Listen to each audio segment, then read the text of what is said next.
Olá! Hoje a gente vai fazer uma viagem daquelas, para tentar entender o objeto mais complexo que existe no universo, o cérebro humano.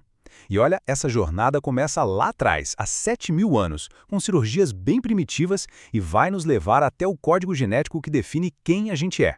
Vamos nessa?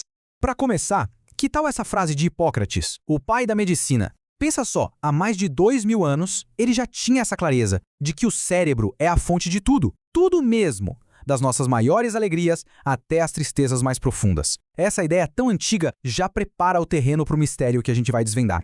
Então, nossa primeira parada nos leva para o comecinho de tudo, para o despertar da curiosidade humana sobre o que tem aqui dentro da nossa cabeça. E essa história, acredite, começa muito antes dos filósofos gregos, com uma prática que é, bem, no mínimo, surpreendente. Achados arqueológicos mostram uma coisa realmente impressionante. Há 7.000 anos, nossos ancestrais já estavam fazendo um tipo de cirurgia no cérebro. Para ter uma noção, isso é milênios antes das primeiras pirâmides do Egito serem construídas. É muito tempo. E o que eles faziam exatamente? A tal da trepanação. Basicamente, faziam furos no crânio de pessoas vivas. Mas por quê? Tudo indica que não era por alguma coisa mística, não. Era a ciência da mais pura, baseada em observação. Eles simplesmente perceberam que um ferimento no braço ou na perna era uma coisa, mas uma pancada na cabeça?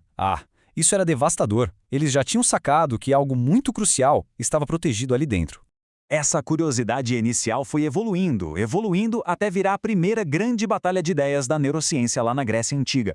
A pergunta era simples, mas gigantesca. O que é que manda em tudo? É o coração ou é o cérebro? De um lado, você tinha o grande filósofo Aristóteles. Para ele, o coração era o centro de tudo, da inteligência, da emoção. O cérebro era só um tipo de radiador, sabe, para esfriar o sangue. Já do outro lado estava Hipócrates, que a gente já viu, que acertou na mosca. O cérebro é que era o verdadeiro centro de comando. Pois é, Hipócrates estava certo, mas por séculos e séculos o debate continuou. O próximo grande salto só aconteceu quando os estudiosos pararam de pensar no cérebro como algo mágico e começaram a tratá-lo como o que ele parecia ser, uma máquina bem complexa.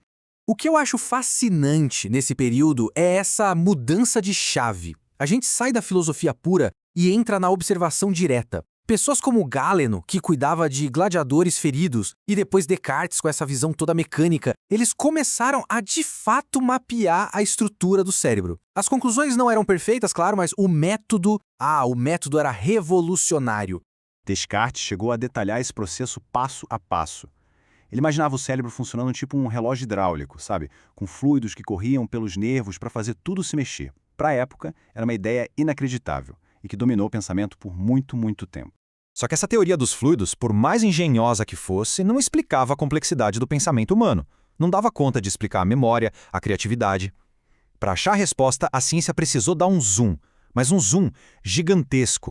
O microscópio, claro, foi o primeiro passo, mas ainda não era o suficiente. Olhar um pedaço de tecido cerebral no microscópio era como olhar para uma floresta absurdamente densa, um emaranhado de galhos, sabe? Impossível enxergar as árvores separadas. O cérebro guardava muito bem os seus segredos. A grande virada mesmo veio em 1873, com a tal reação negra de Camilo Golgi. Essa técnica de coloração foi como acender uma luz bem forte no meio daquela floresta escura, iluminando uma única árvore, uma única célula cerebral que se destacou pela primeira vez. De repente, a arquitetura escondida do cérebro começou a se revelar. E é aqui que a ficha cai. O cérebro, afinal, não era uma massa, uma coisa só. Era uma rede. Uma rede super complexa, feita de células individuais, todas conectadas umas às outras. E essas células ganharam um nome que a gente conhece bem hoje em dia: neurônios. Essa descoberta, gente, ela não foi só mais um passo. Ela mudou o jogo completamente. Ok, descobrir o neurônio foi uma revolução. Mas, como toda grande descoberta, ela abre porta para uma pergunta ainda maior. Se o cérebro é feito de bilhões dessas células, como é que elas sabem o que fazer? De onde vêm as instruções?